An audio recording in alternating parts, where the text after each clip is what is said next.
Okay, so thank you very much for joining today's session. We're going to talk about the recent Axios attack.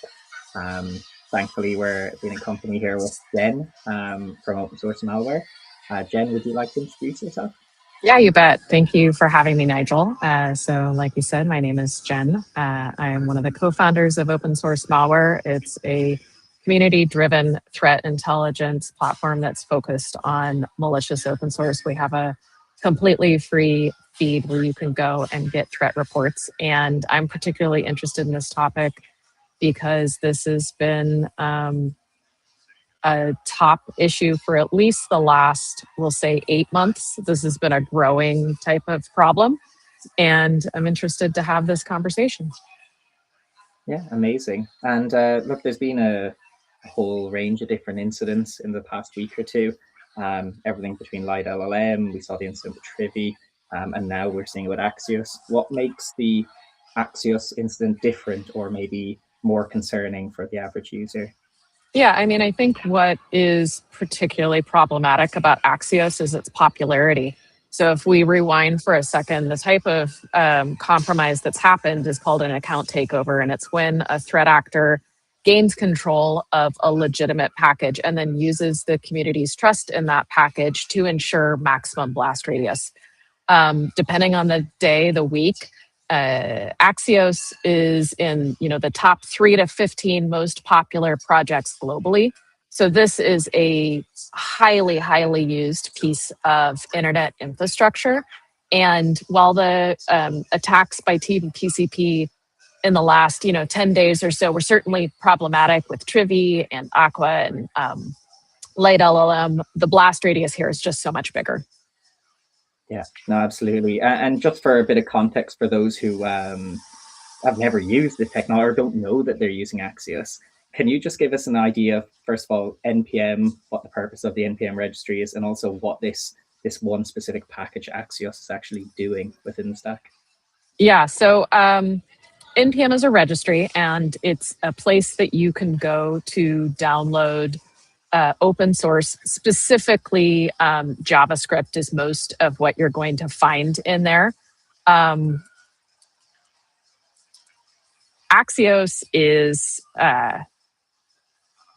sorry. Yeah, no. Pop-up there. It's a client library that's used for network requests. And so if you're dealing with traffic of any kind, which I think most of us are if we're doing any kind of a SaaS application, right? Then you need a piece of code like that. Yeah, and this is the thing, like, so when we talk about open source and sourcing these things, we're not all going to build our own arbitrary solution around fetching things on the web. So we rely on these open source dependencies that someone else has written. So there's a number from maybe a year or two ago that was estimating that the open source industry is something like saving like $12 billion by providing that code free of charge. If it didn't exist, we would all be having to, reinvent the wheel every time we write code. And so I think there's a lot of desire to say, hey, let's just stop using open source. It's not safe. But in reality, the trade-off is velocity. It's, being able to take advantage of community innovation and bring that into your stack and then just focus on writing the code that's really unique to your application. Yeah, 100%. And in this case, because it's an open source dependency, an open source package, it's really just random people that are developing this, and kind of critical supply chain infrastructure is built on top of this software. I guess where I'm going with that is what's actually happening? How are attackers thinking about this? Like, we all know that we're building on top of this dependency, but what does it take for an adversary to actually make changes to this software dependency and ultimately have this large blast radius? Yeah, you called out the kind of key, I guess we could say, weakness in the ecosystem is many open source packages are maintained by individuals, not companies. And those individuals typically are unpaid. They typically have other jobs. and they may not have a full-time focus on being able to maintain the package. Now, that doesn't mean you shouldn't use the package, but what it means is those people are going to be perhaps less dialed in on their repository security controls. Meaning, if I'm a professional developer and this is a project that I made, odds are good that I'm not also a security expert. And so I'm going to do the best that I can. But my focus is on writing really cool code, not necessarily the security components. And so unless somebody from the community has volunteered to help me with the security side, even if it's a group of developers, the probability that people are really focused on security is low. And so that makes these really attractive to threat actors because number one, like we talked about, the blast radius can be just enormous. I used to work at Nginx. Nginx, is one of the most popular projects. It's very much something that threat actors would love to get their hands on because it's in everything, right? Well, Axios is very similar. And so you've got this Venn diagram of it's really popular, and you have people who don't necessarily have the resources to have really good security controls. And so threat actors will find ways to gain access and implant malware. And so let's take a second to define malware.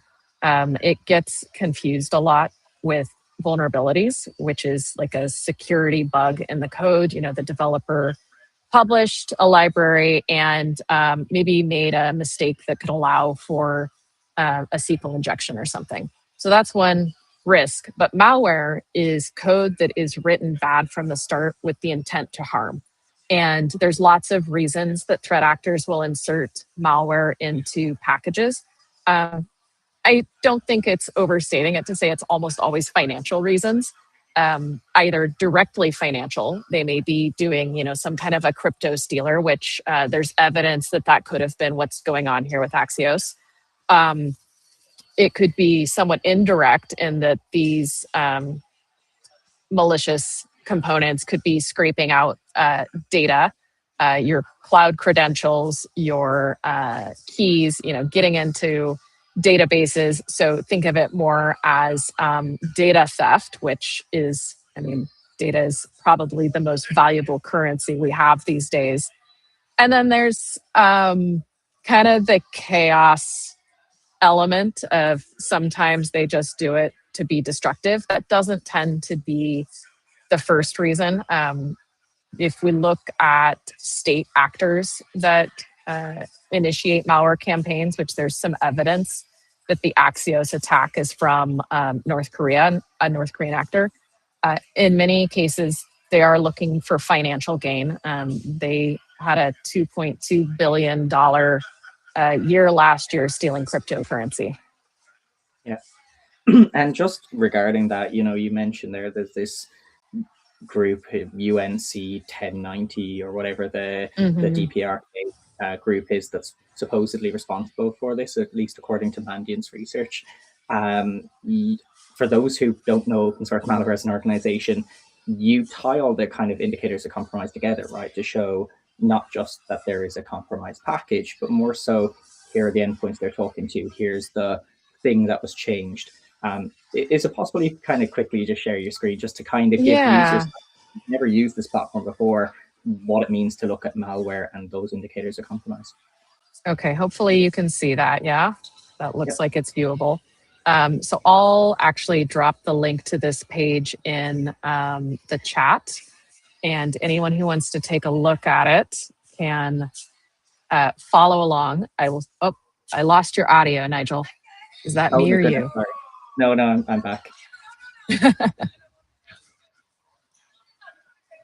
Can you hear me now, or no? You can't hear me? Yeah, sorry, that's me. I switched over to the other page, and because the feed is lagged, my brain forgot which one I was on. So the view that you'll see if you click the link that I just dropped in the LinkedIn live stream is the kind of free version. I'm going to show the full expanded. So there'll be a couple of things that you can't see, but you'll kind of get the idea. So when you're looking to see if malware is in your environment, it's not really enough to just know yes or no, is the package bad? You need to know what does the malware do? What's the payload?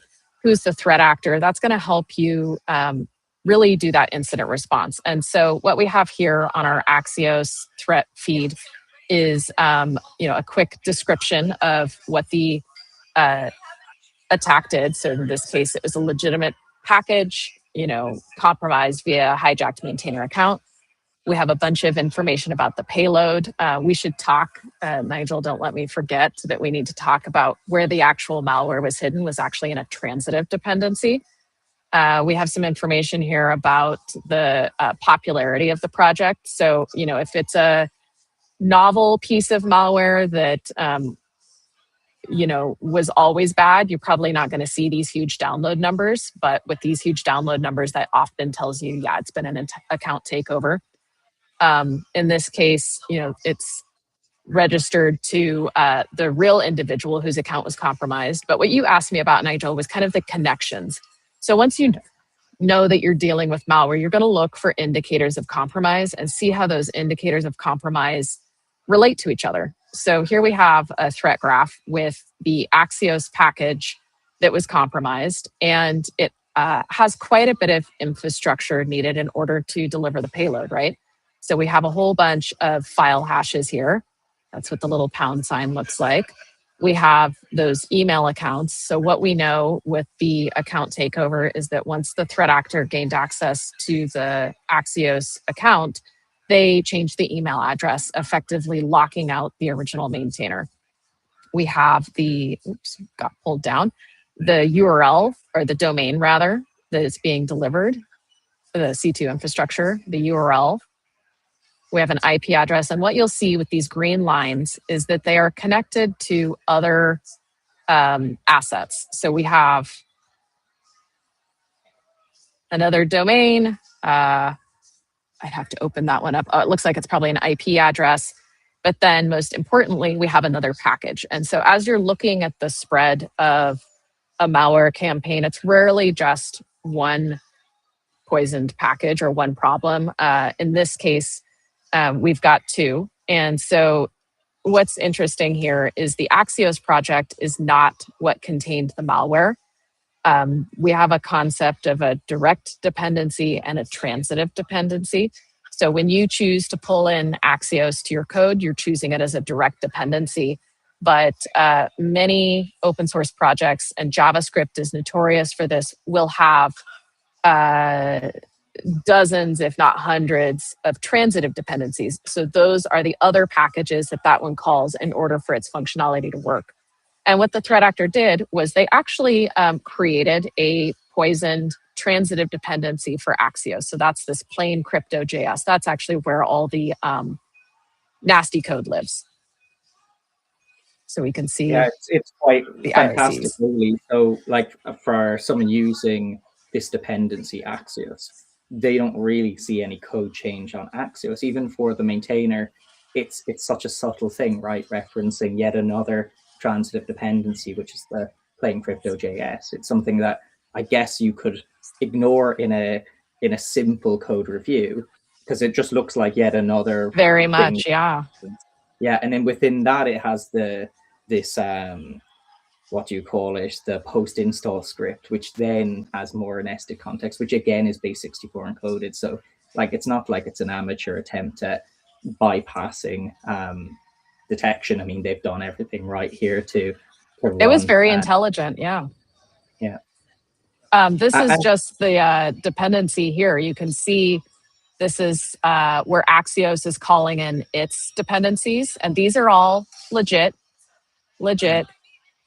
And then here we have the plain crypto.js. This is our little note right here. Obviously, it didn't say malicious package in the import, but it's classic taking advantage of the way that software development works. Yeah, absolutely. And I guess for within your product or within your platform there, within the threat intelligence view, you also use this context of using like advisory references from the open source vulnerabilities or osv.dev dataset, which will classify malware into these, similar to vulnerabilities with CVEs. You have mal that you need to hear that it was published, and then the identifier for that. I might just quickly show users why all this kind of matters and why it's important to have threat intelligence APIs, whether that's coming through OSM and OSV, as a way of informing these kind of response mechanisms. Because I'm sure a lot of users who are going to be listening today are thinking, okay, well, it's great to have this sort of intelligence, but if the package is already poisoned, I've already consumed it, does it make a difference if I know about this in hindsight? So I could share my screen real quick. Yeah, let's And see I what you think, have. yeah, absolutely. So for the purpose of a demonstration, you should be able to see a terminal open on screen. Correct me if I'm wrong. That Yep. came through okay. Amazing. So in this, I have this simple directory here called fake Axios package, and I'm going quite literally create a fake package. So what I'm going to do is I'm going to echo some information. Well, clear. So I'm going to echo out the Axios name as my package. I'm going to put version not.30.4. There was only 2 compromised package versions or releases. So one of them was the not.30.4, and I think one was like 1.14. I could be wrong. But either way, I'm going to give it a description just saying fake package for testing, and that's going to be my package JSON. So what I'm going to do is then npm pack. So I'm using the npm CLI to package this thing that I just created there, that simple one-line code, into a thing that has now a .tjz file. So what I'm going to do is I'm going to push that TJC file to Cloudsmith. Now, why does all this matter? What we're saying is we have policy. Now, just for context, I'm actually going to show the UI here. So I have no packages. I should now be pushing a npm package, this Axios, to Cloudsmith. Now, the logic here is I built a policy using OPA, this third mission control technology. And the idea behind this is we're going to say, if we see something in our schema that has this malware classification, again, using threat-informed defense, we can see now that policy will quarantine that package. It's basically saying that thing, because we know it's a new package, we know it's classified as malware. We also want to be able to say, look, you cannot use that as a developer. If you're consuming software packages from npm, PyPy, these sort of public upstreams, if they are classified by, again, these threat intelligence feeds as malware, we then will quarantine it. We'll take action immediately. So that's just a very, very simple demo. It'll show you one of 2 things. I didn't actually download malware on my machine. I made a fake instance. Why this got quarantined as malware? Essentially, we're saying if it's Axios on a specific version, which we know is the version that's classified in these threat intelligence feeds, then we can go back here. We can say, look, I created a package. It's got the same name version. It is, of course, quarantined by policy. And the policy is really just looking for that data intelligence. So let's say if I see something in my schema coming from something like the osv.dev dataset that starts with this mal dash, then it's, of course, it's malware. So then we can see our matches where I've done a few tests today. And of course, in each case, Axios is detected as malware. But I think for the users who are at home and they don't really understand what I just said there about mal dash, well, essentially, we want to be able to say there's organizations out there like the Open Source Malware, OSM, and then here we're seeing with the Open SSFs with their OSV dataset, is that there are a group of threat researchers, intelligence people out there in the industry who are doing this for the greater good, which is classifying when a package is potentially compromised. In this case, we know it's classified under this mal-2026, which is obviously this year, and 2307, that's the unique identifier for this one. And it's specifically in the case of the Axios package. So, again, OSV categorize it this way, but when we're talking about yourselves with the OSM, we also want to be able to say, we are categorizing, we're grouping this sort of thing so that, again, these supply chain incidents, rather than you blindly consuming something and then finding out later that it was compromised, you want to have some kind of automation controls in place. So that was my simple demo. One little other thing I'd love to show off, just because you have a great API over at Open Source Malware, is this. Oh, did I do something wrong? I definitely did. CD /. You know how it goes with live demos. Yeah, this is my life. So it's one of those things that, I love using these public APIs as a simple way of proving is the data there.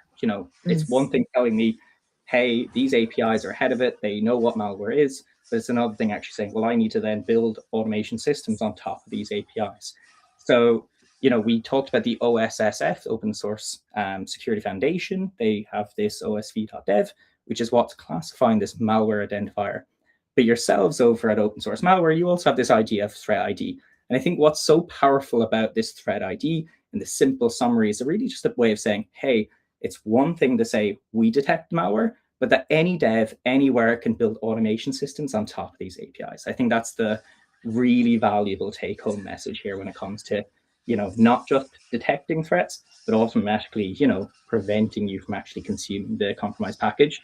Because now we assume if you have already installed either one of those package versions, rotate keys, do all their usual stuff. There's going to be a lot of time spent doing cleanup. So it just makes more sense. If this data was populated like it was, and you have the time of when the data was fed in OSM, you want to have automation systems built around around that. I think we want to trust the maintainers, right? And they're trying their best, but we would be irresponsible if we just said, we'll take whatever they give us and consume it with no guardrails. This happens often enough, unfortunately, that that's not an option anymore. Yeah, 100%. And also, we don't want to tell end users, who are using these packages, because again, it's a global supply chain. It's not like we can really say tomorrow, okay, I'll stop using Axios, I'll build my own fetch system instead. And it'd break everything, right? Exactly, because it is critical infrastructure, and it's also how software development has been able to develop at the rapid pace it does, is because we use this bit of shared code, open source, and that's how everything from Docker containers, Kubernetes, Linux, it's all people contributing to these standard technologies. So if we were, using these NPM upstreams, do you have any advice for end users other than just having threat feeds fed to them and automating that? Is there anything else they could do to, I guess, prevent themselves from being compromised when these brand new packages come out that are compromised? Yeah, there's a lot, actually. And I will say, if you can do all of these, that's amazing. If you can only do one, that's better than nothing. So kind of starting as preventative as possible. If you have the threat intelligence, for example, that open source malware provides, you might be able to detect early warning signs that malware is coming. Not that it's already here, but that it's on its way. And so if your security team can proactively block an endpoint, block a repository, that's even better than saying we have to wait for the package to try to be pulled. Going more to the developer side with tools like Cloudsmith, or you're probably going to see a combination of that. For example, if you're doing some malware scanning, SCA, is really look into policies. So not only control what you're pulling, but also there's a concept of a cooldown period.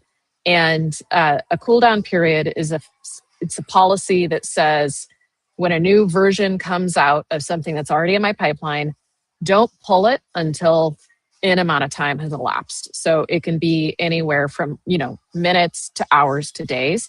And the reason that's important is malware is a time game. The Axios versions that were malicious were taken down in less than 24 hours. Several of the large attacks that happened in 2025 were taken down in less than 8 hours. So if you are delaying your consumption, even by a day, you're so much more likely to say to your, head of engineering, your security leader, your board, whoever, no, this is not a problem for us. We didn't consume this. Now there's trade-offs with that. And the trade-off is you need to have a mechanism to bypass it in emergency situations, because you're going to have other requirements, but it should be a human decision, not an automation decision. So let's say you have a critical vulnerability in a package and you need to upgrade it, but the new version is brand new. You need an ability to bypass that cooldown period if you're confident that that new version that fixes the critical vulnerability is safe to consume. But you don't necessarily want to just assume that at all times, you have to be on latest. That's actually where the threat actors are, taking advantage of the system, right? Yeah, it's an age-old problem. Like, it's not like this Axios thing was any different to the Light LLM or any of these other compromises in the sense, to your point. All the same, yeah. Yeah, they're not hoping you're going to download 7 versions back. They're hoping you automatically pull latest every time without thinking about it.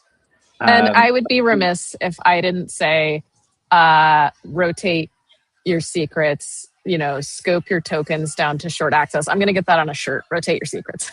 Yeah, exactly. A lot of the attacks in the last couple of weeks could have been prevented with, credentials having been rotated or shortened in their time frame.